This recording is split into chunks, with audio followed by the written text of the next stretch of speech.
I want to bring in a member of the Republican Conference, Congressman Bob Good of Virginia. Thank you so much for joining us. You were one of the 8 Republicans who voted to force Kevin McCarthy out. It's been 22 days without a speaker. Is Speaker Johnson really that different in his policies, in his politics, than Kevin McCarthy was?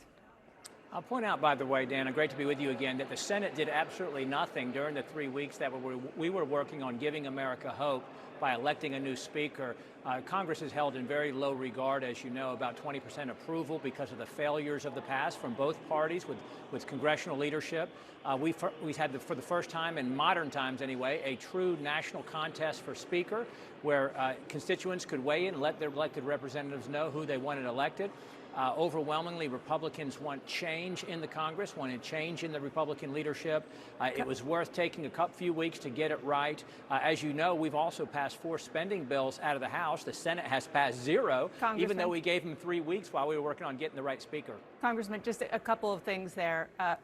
It wasn't overwhelming. There were only 8 members of the Republican Conference, you included, who voted to oust McCarthy. So just the raw math, the vast majority of the House Conference. I'm referring to Republicans across the country who vote for us, and they want us to do what our constituents tell us to do, and they want change in the Republican leadership. What evidence do you have that what we saw over the past 22 days gave Americans hope? Because most of your Republican colleagues have been quite angry because what they're hearing from constituents is that they are embarrassed and upset about the dysfunction that we saw over 22 days. They might have been saying that a couple of weeks ago. Surgery is painful when you're going through it. It's invasive, it's disruptive, it's uncomfortable. And the things that are most valuable to us that we go through in life, we wouldn't want to repeat those. Our conference is more united now than it's been in many years. I had 2 members on the Republican conference tell me today. One is a chairman who's been here for almost 30 years. One is another member who's been here 15 years. They represent more of the center of the conference, where I'm certainly more on the conservative side.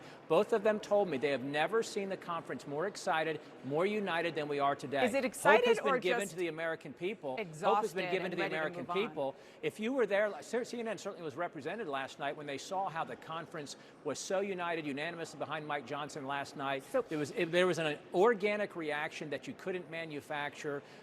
We will have a person of integrity as a leader, someone who is a humble servant leader, who has the trust of the conference, and who is a conservative partner in the agenda that we have instead of an obstacle to that effect. Given that, sir, do you feel confident that the conference will vote to do away with the rule that allowed you to fire Kevin McCarthy, the so-called motion to vacate? Will you do away with that?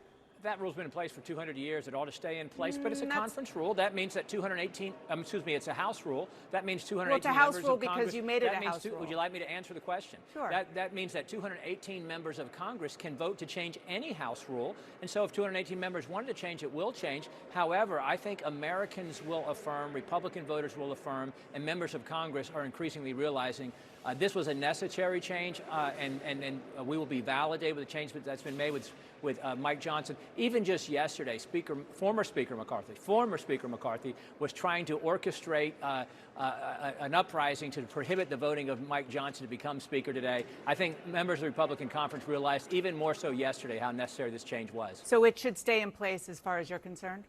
Yeah, absolutely. It's an accountability measure for any speaker. Power can corrupt anyone, and any speaker should serve at the pleasure of 218 members of Congress, ideally a stronger majority than that.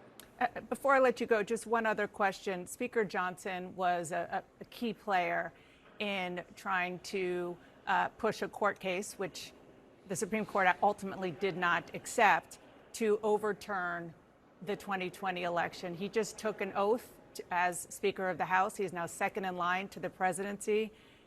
Do you believe that he should publicly say that Joe Biden is the legitimate president?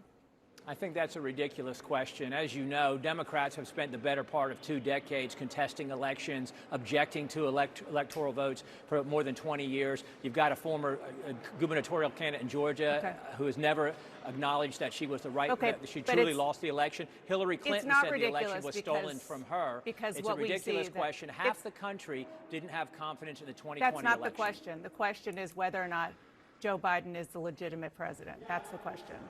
Well, Joe Biden is the president, and the American people, I think, are going to vote him out of office because he's been a massive failure, and they're suffering under the policies that he's perpetrated upon the American people. You can't point to one policy that's working for Americans since he got elected. You want to keep litigating the election from 2020. I definitely but the do American not. people will vote him out in next November.